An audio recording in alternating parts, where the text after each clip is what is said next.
India alliance की बैठक हुई दिल्ली के अशोका होटल में। बड़े जोर शोर से एकजुटता का दावा किया गया और जुटता कहीं न कहीं दिखी भी। 28 दल इकट्ठे हुए, जुटता कहीं न कहीं दिखी भी, 28 दल इकट्ठे हुए, लेकिन स्वार्थों के कारण अगर कुछ नदारद थी वहां पर तो एकता। फिर भी पूरे में एकता ना दिखी हो, लेकिन कुछ लोगों में एकता अवश्य दिखी और इसीलिए कामयाब हो गए कुछ को नदारद करने में। क्या क्या मुद्दे उठे थे कल इंडिया अलायंस की बैठक में और किसने क्या कहा? इस बैठक में कौन ठगा गया तो किसने ठग लिया? कितनी कामयाब हुई बैठक से पहले की बैठक और किसने किया एक तीर से 3 शिकार? नमस्कार, आप देख रहे हैं अपनी बात अनिल के साथ।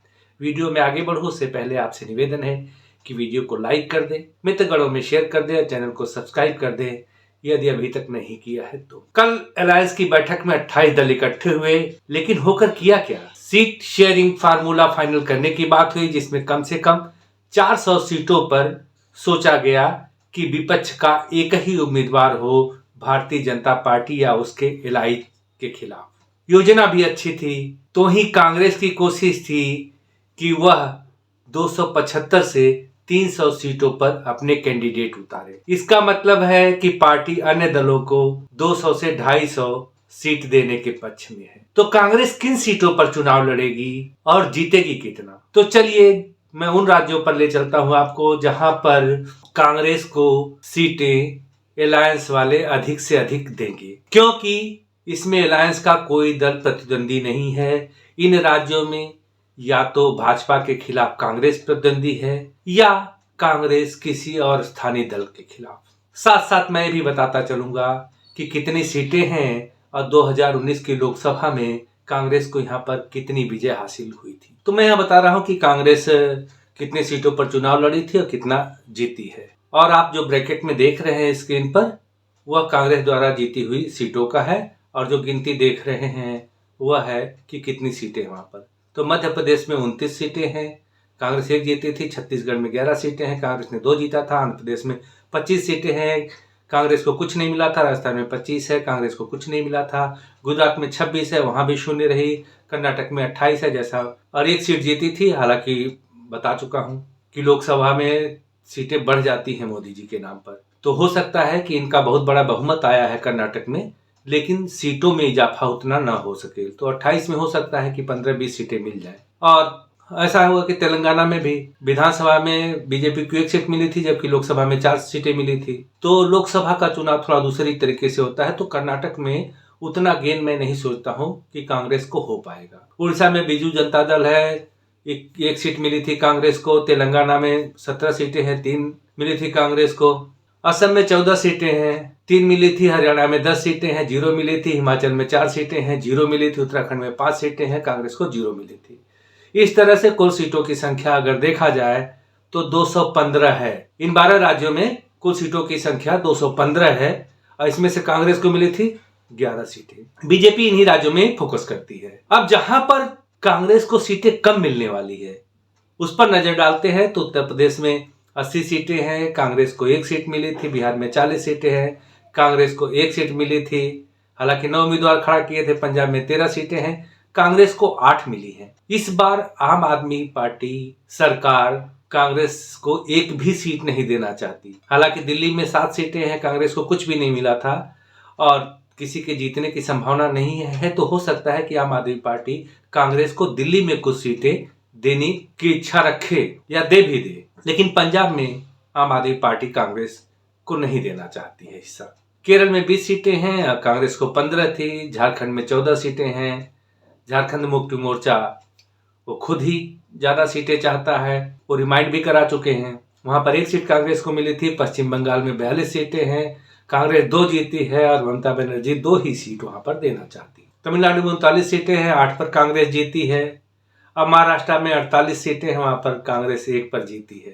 केरल में कम्युनिस्ट भी अलायंस में है और कांग्रेस भी है, यही दोनों प्रतिद्वंदी हैं। तो वहां पर क्या एक दूसरे के सामने से हट जाएंगे? तो वहां भी विकट स्थिति आने वाली है। अब ये 10 राज्य हैं, इन 10 राज्यों में जम्मू कश्मीर में 5 सीट है, 0, कांग्रेस को कुछ भी नहीं मिला था।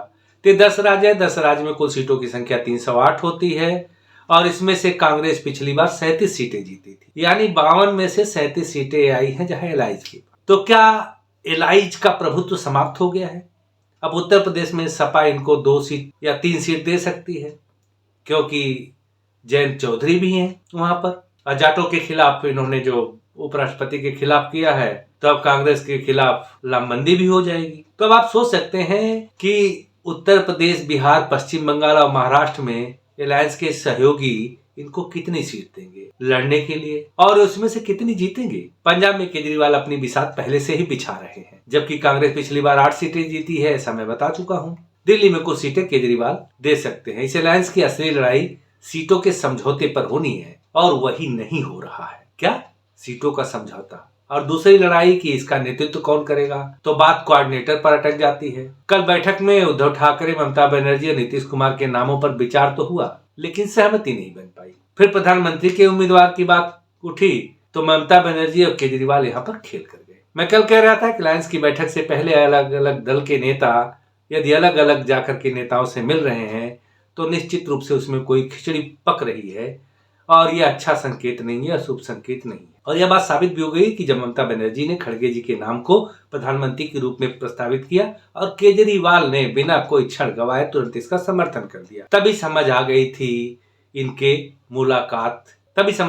इनके मुलाकात का मतलब। लेकिन खड़गे जी और ममता बनर्जी, केजरीवाल, इन्हीं को नहीं, सभी को पता है कि इस बार कम से कम इंडिया अलायंस की सरकार तो नहीं ही बनने वाली। और खड़गे जी ने कह भी दिया कि पहले हम जीतने की चिंता करें, पहले एमपी जीते हमारे, तब जाकर के पीएम बनेंगे। लेकिन जो खड़गे जी के नाम का प्रस्ताव किया गया, यह सोची समझी रणनीति के तहत किया गया। ये सभी जानते हैं कि इस बार प्रधानमंत्री बनने का मौका नहीं मिलेगा, और यदि मौका मिलना होता तो इसमें से कोई छोड़ने वाला है? केजरीवाल प्रधानमंत्री बनने के लिए उतावले हैं, ममता बनर्जी हैं, लेकिन सबको पता है कि नहीं बन सकते। इसलिए इन्होंने खड़गे जी का नाम उछाल दिया। उछाल नहीं दिया, एक तीर था जिसे शिकार करना था। इन्होंने कांग्रेस के बड़े होने का आभास कराते हुए अपना बड़प्पन भी दिखा दिया कि उनको प्रधानमंत्री का पद ऑफर कर दिया, दलित कार्ड भी चल दिया, और राहुल को बड़े धीरे से साइड भी कर दिया। अर्थात एक प्रस्ताव किया ममता बनर्जी ने और 3 शिकार कर गए।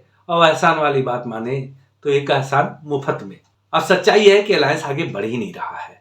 असली रोड़ा सीट शेयरिंग है, और वही नहीं हट रहा है।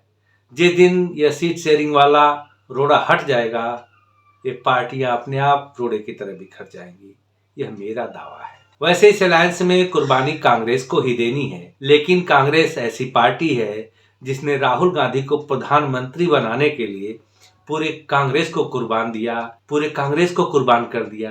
तो क्या वह राहुल गांधी के नाम को साइड कर देने के लिए कुर्बानी देगी? इस पर बहुत बड़ा प्रश्न चिन्ह लगा है। लेकिन उससे बड़ा प्रश्न चिन्ह लग गया जब राहुल गांधी ने कल्याण बनर्जी के मिमिक्री वाला वीडियो शूट करके सोशल मीडिया पर डलवाया।